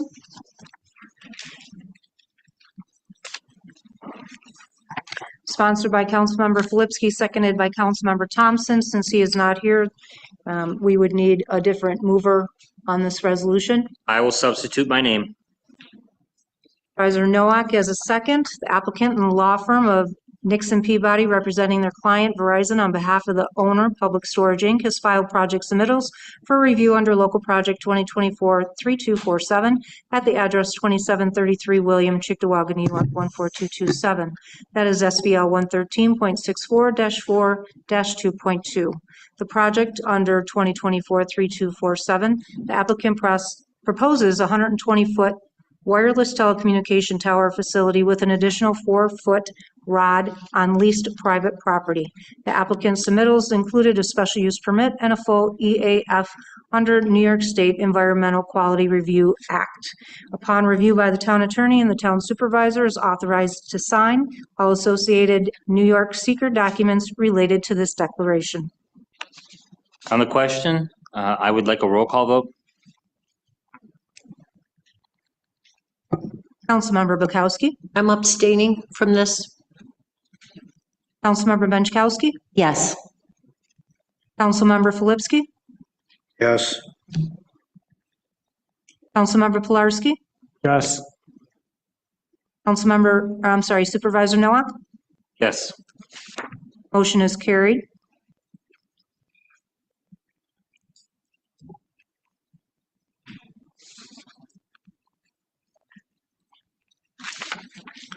Resolution 2025-388 is sponsored by Councilmember Thompson. Is there a motion by any other member? I'll second it.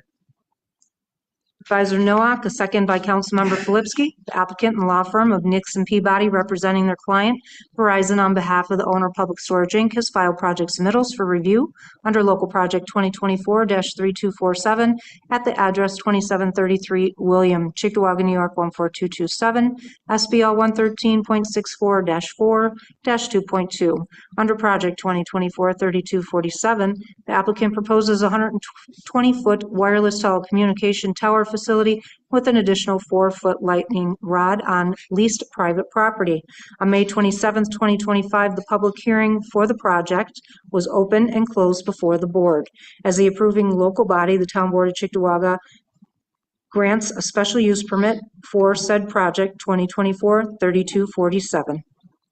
On the question, I'd just like to speak quickly on this. When folks from Nixon Peabody do come before the town of Cheektowaga in the future, just want to reiterate that we're looking for them to have slide decks with their presentations, whether it's the foam boards with their site plans, and just materials to help educate the public on what we're doing. So if you guys are out there listening this evening, work with our planning department to make sure we have more thorough presentations in the future. And I would also like a roll call vote. Councilmember Bukowski. Abstaining to this one. Councilmember Benchkowski. Yes. Councilmember Filipski. Yes. Councilmember Pilarski. Yes. Supervisor Nowak. Yes. Carried. Resolution 2025-389, again sponsored by Councilmember Thompson. Is there a replacement sponsor? I'll take it. Councilmember Pilarski as the sponsor, Councilmember Bukowski as the seconder. On April 11th, 1996, Kathleen Watt, mortgager of 2524 William Street, Cheektowaga, New York, executed a mortgage in favor of the town of Amherst, acting as lead community for the Amherst Cheektowaga Tonawanda Home Consortium as mortgagee in the amount of $23,933. The interest rate on the deferred payment loan is 0% while the loan was deferred. The attorney, Richard Berger, has represented the town of Cheektowaga that due to the severity of the dilapidated state of the premises, the property cannot be sold through customary means. The buyer, through their attorney, has offered the town of Cheektowaga the sum of $9,000 in addition to paying the back taxes owed on the property toward full satisfaction of said mortgage to be paid directly out of the proceeds of the sale. The town board accepts the above settlement proposal. On the question, I would just like Councilmember to, Benchkowski. thank you, Supervisor. I just want to mention that I would feel more comfortable if we did get our own appraisal on this property before we accept this settlement proposal. So I will be a no vote for this. Any other council member comments? All right. With that, I'll ask for a roll call. Resolution 2025-389, Councilmember Bukowski. No. Councilmember Benchkowski. No. Councilmember Filipski. No. Councilmember Pilarski. No. Supervisor Noah. I agree that we need to get to look into valuation of this and to get that double checked. I'm going to be an abstention on this and just to join with the board here and get a consensus on moving forward in a different direction on this thing. The house is in pretty bad shape though, and that's something that I'd like to say on the record. So I will abstain. The resolution is not carried. I need a motion and a second to approve all items on the consent agenda, including the meeting minutes of June 10th, 2025, and resolution items 2025-406 through 435.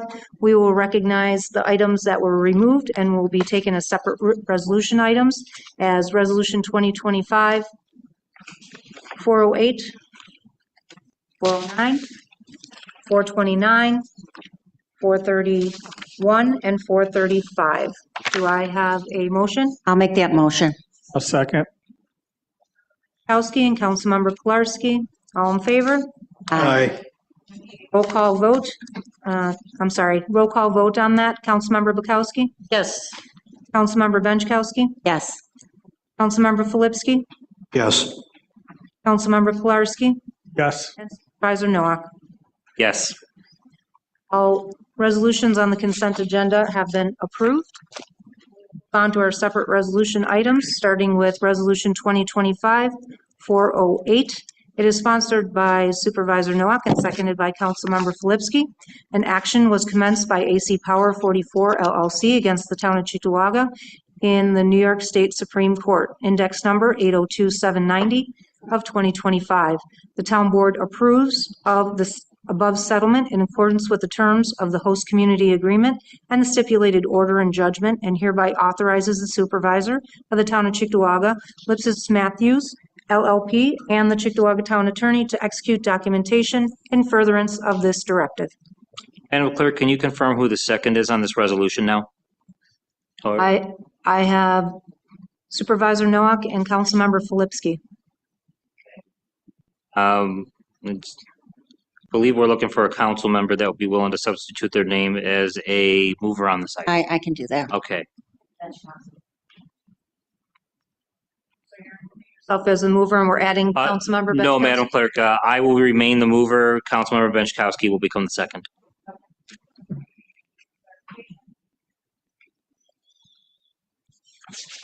On the question on this resolution, 408. All in favor? Aye. I abstain. Have an abstention from Councilmember Filipski. And we have 4 yes votes. Motion is carried.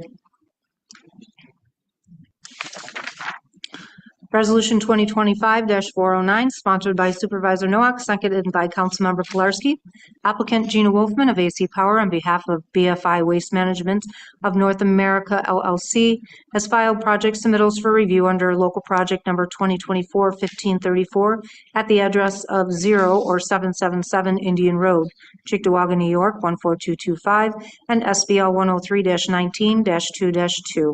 The applicant has filed for a use variance and development review or site plan. The applicant proposes a 3.25 megawatt AC commercial solar generating system covering up to 20 acres of capped landfill apart from the New York State Superfund program. Pursuant to local law of Cheektowaga, New York, under Chapter 260, Title Zoning and all applicable local laws referenced within said chapter, Project 2024-1534 satisfied the review requirements. As the approving local body, the Town of Cheektowaga, New York, grants approval of the site plan dated 5/8/2024, filed under Development Review Submission for Project 2024-1534. All right, on the question. All in favor? Aye. Aye. I abstain on this also. Opposed? Item is carried. Resolution 2025-429, sponsored by Councilmember Pilarski, seconded by Supervisor Nowak. Jarvis Raymond of Cheektowaga, New York, being hereby is appointed to the Board of Ethics of the Town of Cheektowaga, effective immediately and terminating on August 1st, 2027. All right, on the question. Roll call vote. Call for a roll call vote. Councilmember Bukowski? No. Councilmember Benchkowski? No. Councilmember Filipski? No. Councilmember Pilarski? Yes. Supervisor Nowak? I'm a yes. Motion is defeated. Resolution 2025-431, sponsored by Councilmember Jazinski. Is there anyone who would like to make the motion to move? Put me on it. Member Pilarski, seconded by Supervisor Nowak. This town board hereby approves the applicant of Mohammed Rahim on behalf of Jabalad Association of Buffalo, USA, Inc., to hold a picnic 2025 on Sunday, June 29th, 2025 at the Lions Pavilion Shelter in Cheektowaga Town Park. On the question. I'd like to table this. All right, there's a motion to table. Is there a second? I'll second. Motion by Councilmember Benchkowski, seconded by Councilmember Filipski to table the item.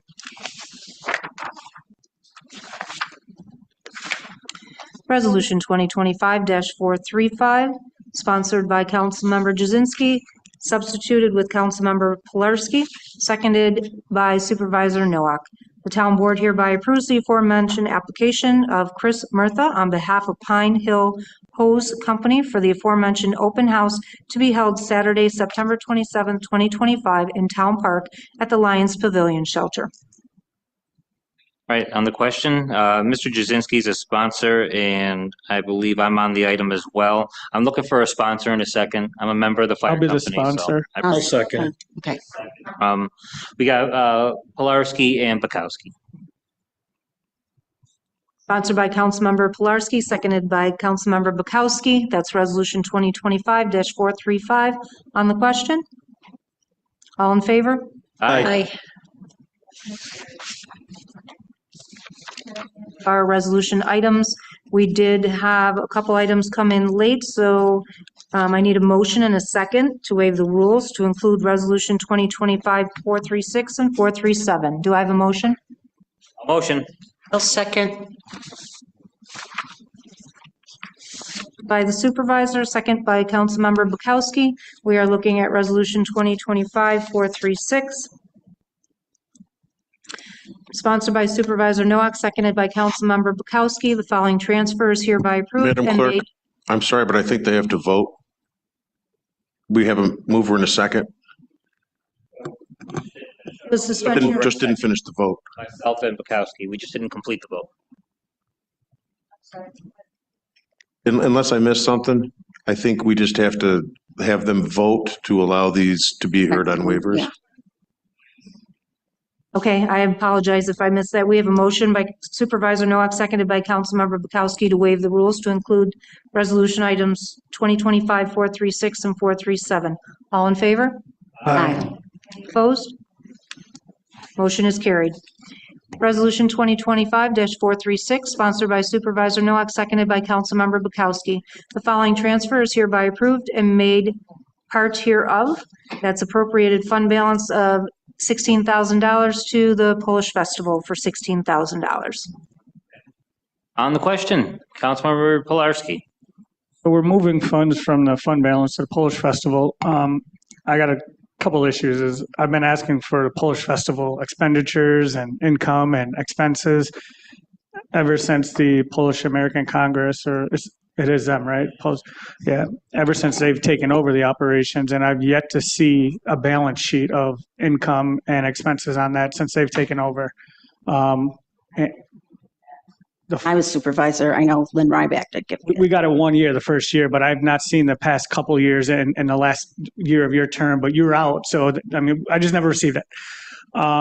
So in regards to that, I mean, I thought our goal and our intent when they took over was so it would self-sustain itself, and we keep pumping more and more into it.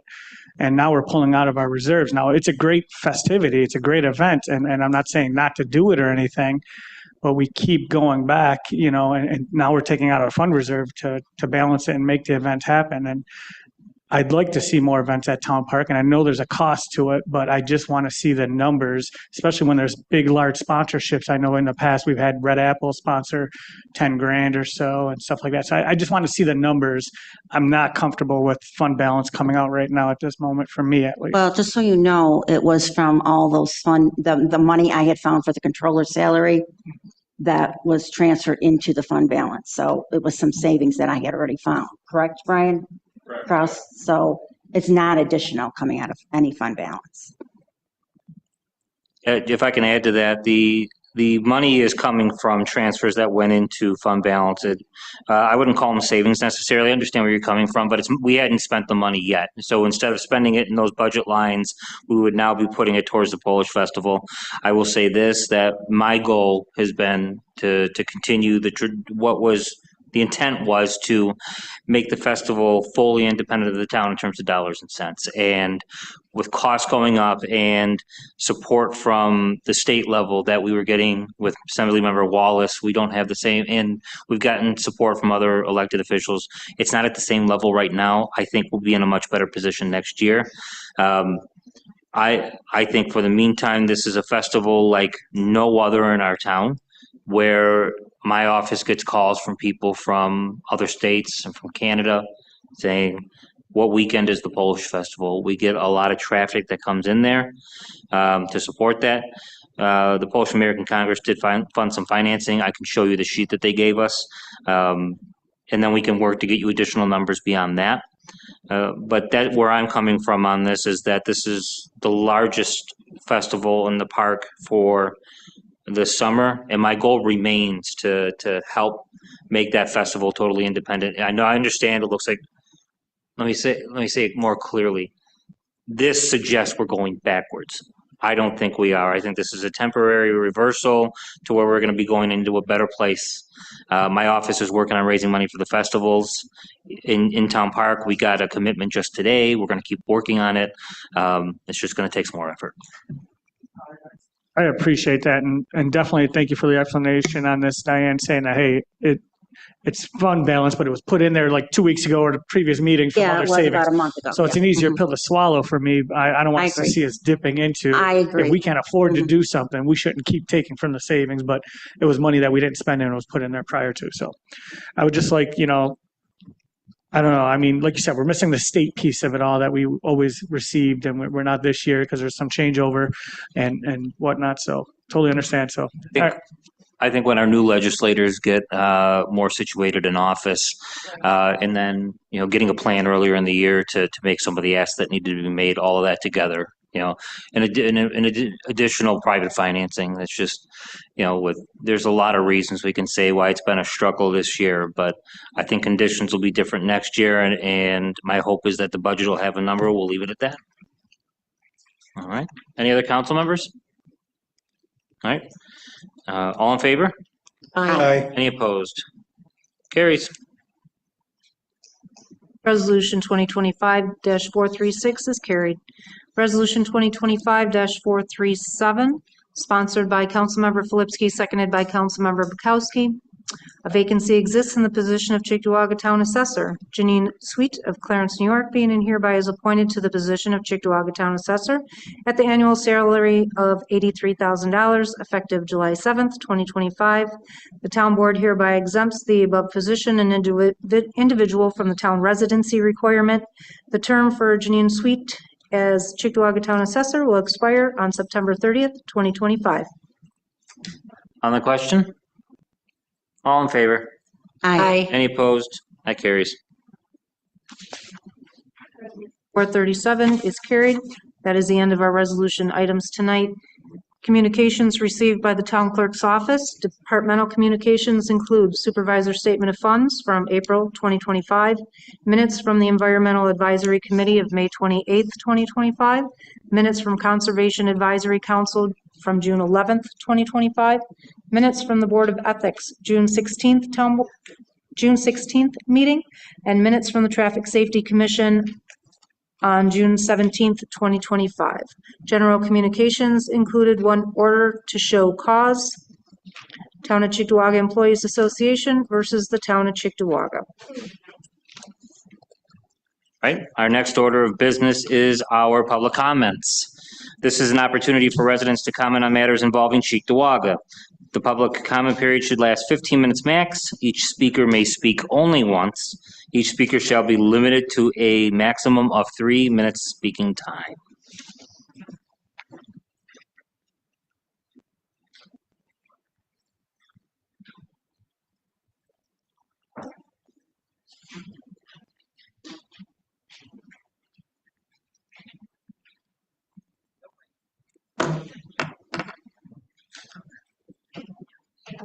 Currently empty. So, public comment going once, going twice. All right, we'll move on to our next order of business, which would be the supervisor's comments. That would be me. I've got a few things. A lot of it is festival related, celebrations. Just on Sunday, there was a fireman's picnic in Cheektowaga Town Park in our Lions Pavilion. I want to thank everyone that took some time to show up. I want to thank the Polis family for cooking food. Thank Councilman Frolipsky for helping get the grill started and for being there as well. I know some of our board members weren't there, and they will tell you why with the War of 1812, so I won't steal your thunder there. We have the Veterans Wall coming to the town of Cheektowaga. Mount Calvary Cemetery is working on a great event in early October. More details to come on that. For those of you that listen to AM radio, maybe other mediums, may have seen advertisements for this already. We're expecting a bunch of folks. The special event permit's coming, guys. We'll get that taken care of.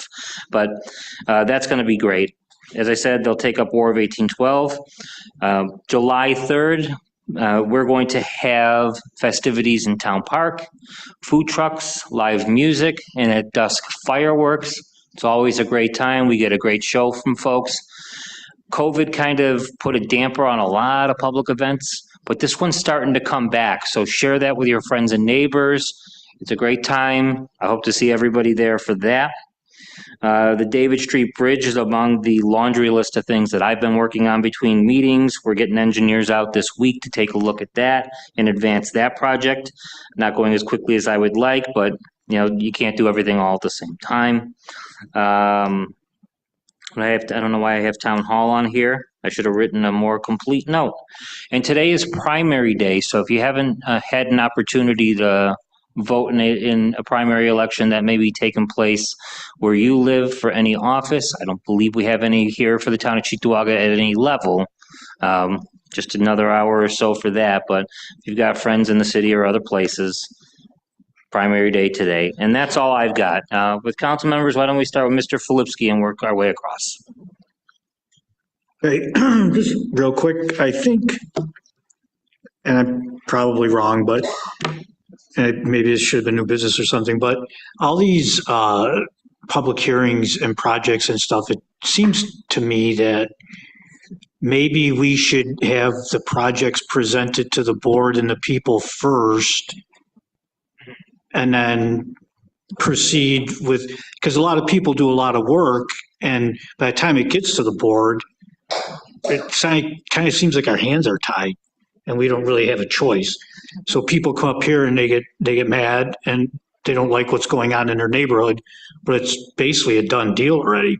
To me, it seems like it should be the other way around, but maybe that's just me. Secondly, the 4th of July parade is on the 4th of July, coincidentally, a week from Friday. There's a couple changes after some meetings with the police department. Instead of coming out onto Walden and making the left and going on to Harlem, they're going to come out onto Harlem. They're actually going to line up on Harlem by like behind Tops. It's going to be a straight shot. And there's going to be some subtle security measures, stricter security measures taken. But if you know people that went into Miracle Row, or a lot of people lined up there to get everybody coming out, and that's when the best candy was, because everybody still had a bunch. So all the kids were up there. Tell them don't go there, because there ain't gonna be nobody coming out there this year. So there is going to be, we had talked an officer or somebody in that area directing people to go to the Harlem and Walden area.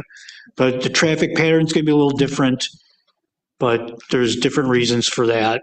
And it's, like I said, the request of the police department, and we're going to make it happen, and hopefully it'll be just as good as in past years. So 4th of July parade, thanks. If I may, you mentioned the projects coming here first. I agree with that. We have had some projects come here to get a sense of the board to start. It's a practice we should get back to. Yeah, I think it's just, a lot of people do a lot of work, a lot of our employees, the different boards, the zoning, planning. I know Dan does a lot of the building department. And it's like they do all this stuff and then everybody doesn't want it. And then we say no, and we get sued, and they got to do it anyways. And it's a whole rigmarole, and you're putting people through much more than I think is needed. But that's just me, I guess. Councilmember Bukowski? Yes, we are now in the heart of summer, and the pools are open. And I took a couple of my granddaughters to the Cheektowaga Town Park pool yesterday, and it was wonderfully set up. Lifeguards, very attentive, a lot for the kids to do. Today, I went to the Dingens pool, which is literally in my backyard almost, and very happy to see that pool open. It was filled with the neighborhood kids. It was great. And so the pools are roughly open between 12:30 and 6. Once after July hits, a couple of the pools will have some extended hours. So if you have any questions, you can always call the Alexander Building and at 716-897-7207. Also, swim lessons are going to be offered, so I wanted to share that with everybody for children as well as adults. So you can contact at that number, and they can give you some more information. And I'll let the War of 1812 info down to Councilmember Pilarski. I had more than I wanted to share. You reminded me that our Youth and Recreation Director, I want to say thank you to Crystal if you're watching or listening. We had an issue yesterday regarding getting pool passes that she was immediately responsive to and did a great job on taking care of that. So thank you. Councilmember Benchkowski. I think you about covered it. All I wanted to say is when you were not here, you had your deputy run the meeting, and he did a fantastic job, I have to say. I'm sorry. Anything the clerk. Yes. I'm sorry, Supervisor. But that's all I wanted to say is I thought the meeting went well with you running it for your first time. Congratulations. All right. We had a wonderful War of 1812 ceremony. The weather cooperated. It was great. I was worried about it being too hot, but nice breeze. All went well. Well attended. I'd like to thank the Parks and Facilities crew for getting the grounds all prepared for us, and the Garden Club for putting in the nice flowers, and Gerlach Post for hosting the after event, and the Donovan Post with their rifle squad and bugler, and the BSA Scout Troop 107. Was on hand also to assist. So we got some younger generations now stepping up to the plate here and partaking in the event. And our very own Veterans Affairs chaplain Reverend Rick Maisano, unofficial chaplain. He doesn't want to become officially. So no, well-attended event and put on by all and nice group effort. So thank you, everybody who attended. I do have two last things I want to mention before we close out. Second, the council member, thank you for running the meeting last time. I saw the first portion of it, and then the video got interrupted, and I took that as a sign from the universe, from God, from everyone else in the car that don't watch this while I'm out with my kids. Just be with my family. So what I saw, great job. I did review it this morning. I really appreciate that. And one of the resolutions we passed under consent tonight was 2025-407. It's a call for public hearing for a local law on short-term rentals. We've had a number of folks that have come to this podium, that have called my office, that have called council members about Airbnbs, Verbos, all of those. On July 8th, 2 weeks from today at 5:30, we're going to be holding a public hearing on a proposed local law to regulate what are effectively little hotels in residential neighborhoods. Share that with your neighbors. Get your thoughts together. Please look at the draft local law and help us make that the best it can be for the town. And with that, I will make a motion to adjourn. Do I have a second? Second. Second from Mr. Pilarski. All in favor? Aye. Any opposed? We are adjourned. All right.